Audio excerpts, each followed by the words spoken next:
أشرقت نفسي بنور من فؤادي حين رددت يا رب العباد وانتشت روحي.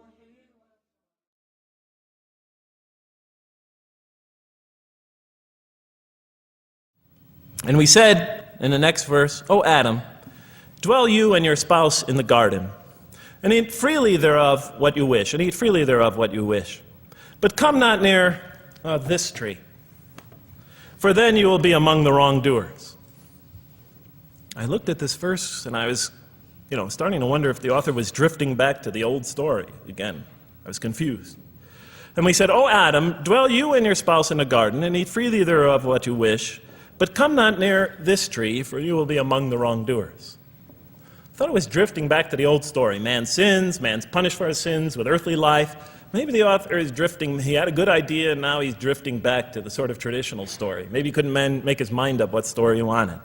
Except for a couple things about this verse, and this happened with almost every verse as I read through it, is that the whole tenor of the passage is sort of not what you would expect. I noticed that the Qur'an in this story has a tremendous penchant for understating things.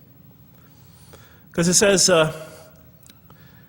and said to Adam, dwell you and your spouse in the garden, and eat freely thereof what you wish, to Adam and his spouse. But come not near this tree, for you will be among the wrongdoers. I mean, there's no sense of God being threatened by the possibility of man eating from the tree.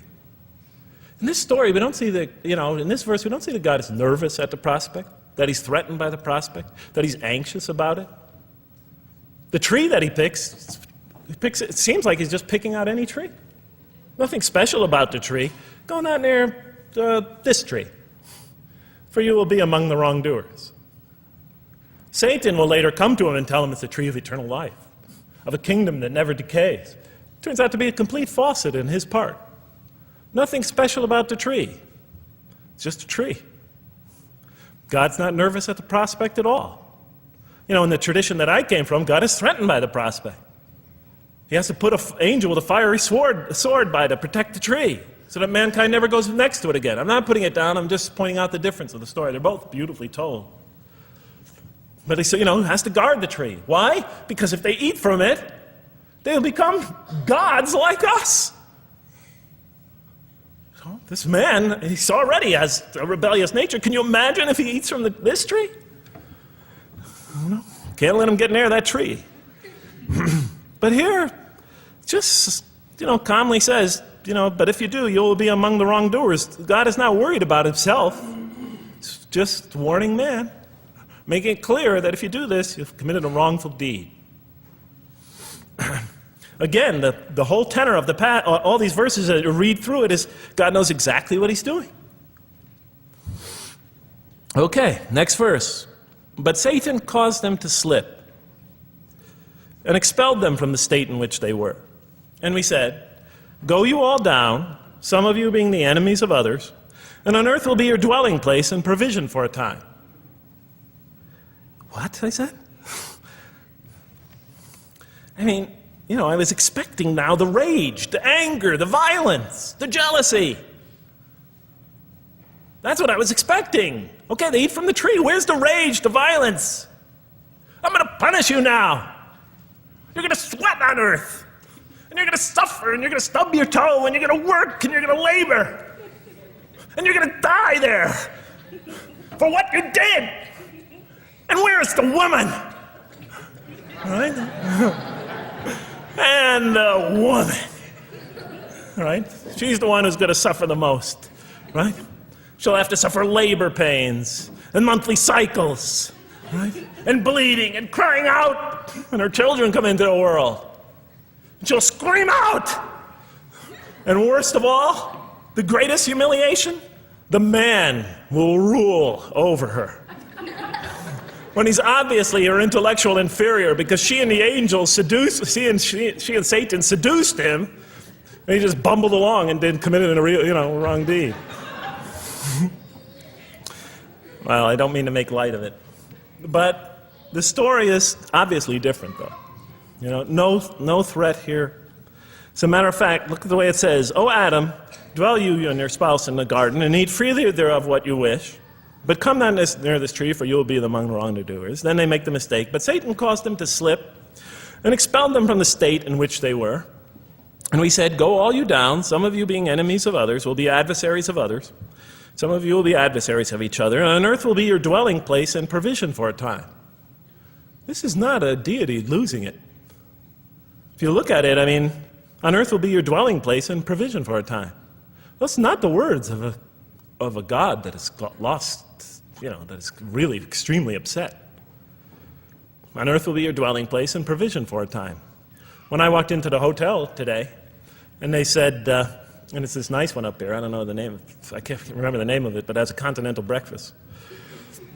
And they said, your room will be room 111, and there's a continental breakfast in the morning. I didn't say, I didn't think they were mad at me.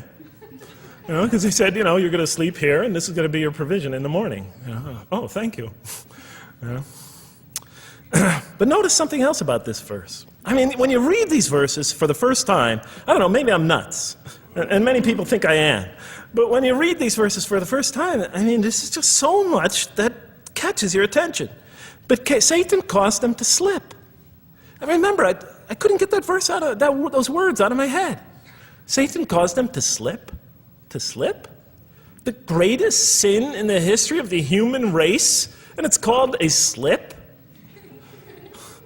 In my culture, slip means, you just momentarily, for a fraction of a second, you lose your focus.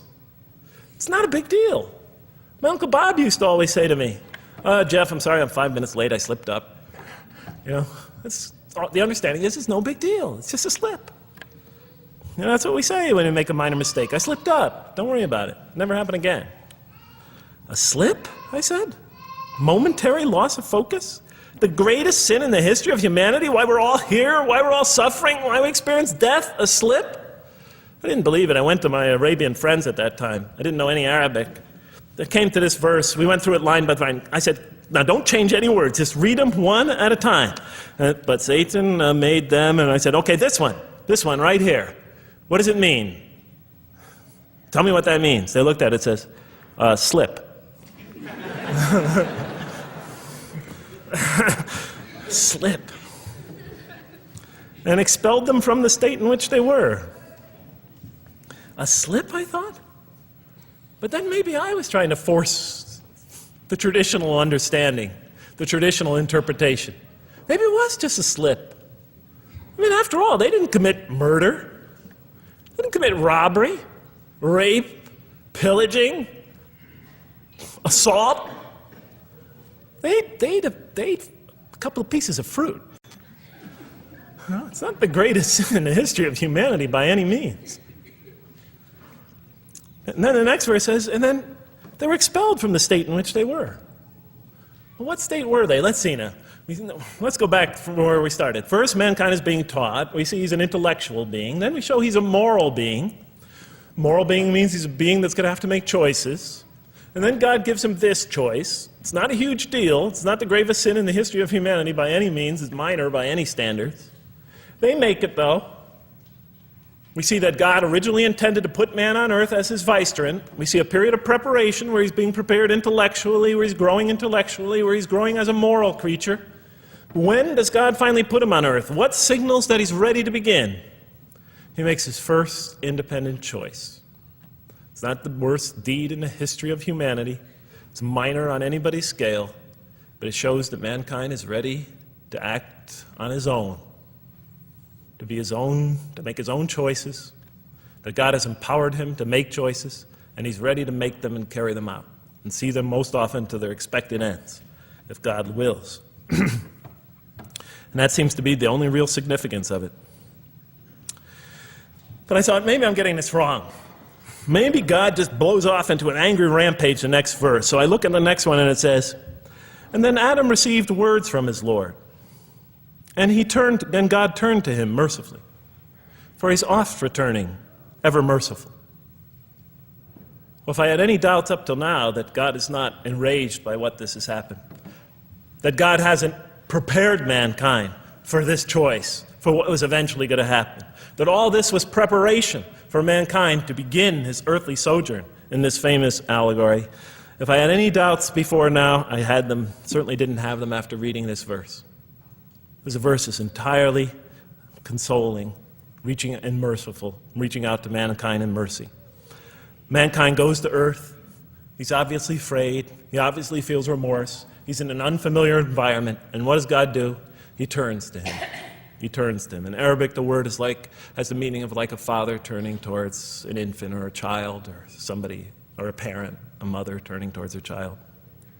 And he turns to him mercifully, and for God is oft returning, ever merciful. And Adam receives words from his Lord. What kind of words? Probably words of consolation, words of hope, words tell him not to be scared. And in the next verse, we see those are exactly the type of words that Adam receives. He says, "Go down, Adam and his spouse. Go down from the state, all of you together." Repeating that again, just so that we know that this is not a punishment here. "Go down from the state, all of you together, and truly there will come to you guidance from me. And whoever follows my guidance has nothing to fear, nor shall they grieve." It is an emotional picture.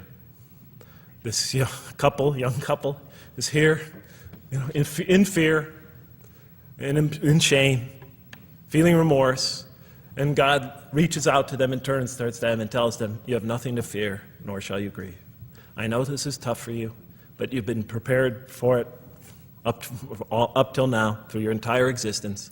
It had to happen. This is a necessary stage in your development, in your growth, but just hang in there, follow my guidance, be true to me and I'll be true to you. I'll guide you, I'll help you, I'll do whatever you need.